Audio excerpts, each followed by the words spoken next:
Mendoan menyatu dalam doa dan renungan dari Katedral Purwokerto Selasa 30 Agustus bersama saya Romo Marzono. Sabdamu ya Tuhan adalah roh dan kehidupan. Sabdamu adalah sabda kehidupan kekal. Kami merenungkan sabdamu dari Injil suci Lukas bab 4 ayat 31 sampai dengan 37. Sejenak kami hening menyadari kehadiran-Mu ya Tuhan. Bersabdalah ya Tuhan, hamba-Mu mendengarkan. Dalam nama Bapa dan Putra dan Roh Kudus. Amin. Tuhan bersamamu dan bersama rohmu. Inilah Injil suci menurut Lukas. Dimuliakanlah Tuhan.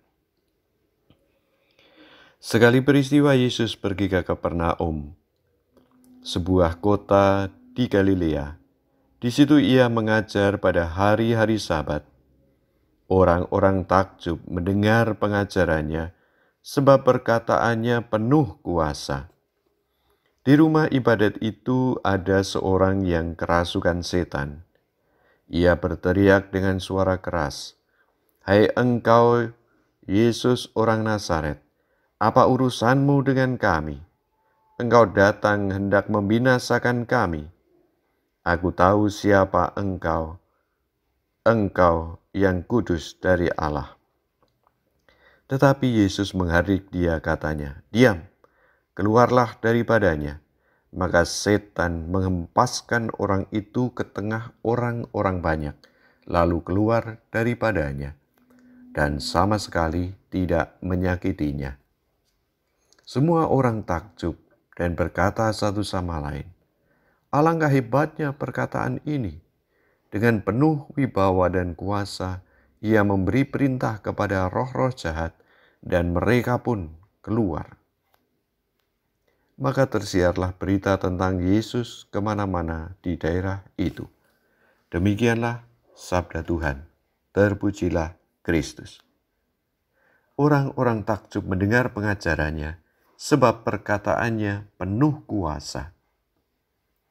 Pernahkah kita merasakan ketakjuban terhadap Yesus karena kebaikannya yang bekerja dalam hidup kita?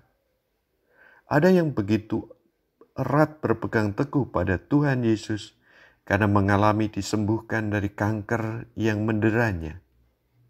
Ada yang begitu terpaut padanya karena penyertaan Tuhan Yesus yang menolong dari keterpurukan ekonomi. Ada yang nyaman tinggal dalam Tuhan dan bersaksi demi Tuhan karena penyertaannya dalam hidup sehari-hari yang biasa. Tuhan selalu menunjukkan jalan terang baginya. Para sahabat, orang-orang yang takjub mendengar perkataan Yesus yang penuh kuasa, memberikan diri untuk mewartakan pengalaman kasih Tuhan kepada orang lain, sehingga semakin banyak orang mengalami kekuatan, keteguhan, pertolongan, penyembuhan, dan kehidupan. Mari mohon rahmat Tuhan agar pengalaman indah dan baik yang kita alami karena Tuhan dalam hidup sehari-hari tidak mandek di pengalaman pribadi kita. Hanya kami nikmati sendiri, tetapi mengobarkan semangat kita untuk bersaksi dalam kemuliaan Tuhan demi keselamatan sesama. Marilah berdoa. Tuhan, kepadamu kami bersyukur atas kuasa kasih-Mu yang selalu menyertai dan bekerja dalam hidup kami. Semoga dengannya hidup kami dan hati kami selalu terpaut padamu dan berkobar untuk bersaksi dalam hidup bersama. Amin. Tuhan bersamamu dan bersama rohmu. Semoga Allah yang Maha Baik dan penuh kasih memberkati, melindungi, membimbing kita, Bapa dan Putra dan Roh Kudus. Amin. Selamat beraktivitas. Tuhan memberkati. Salam mendoan.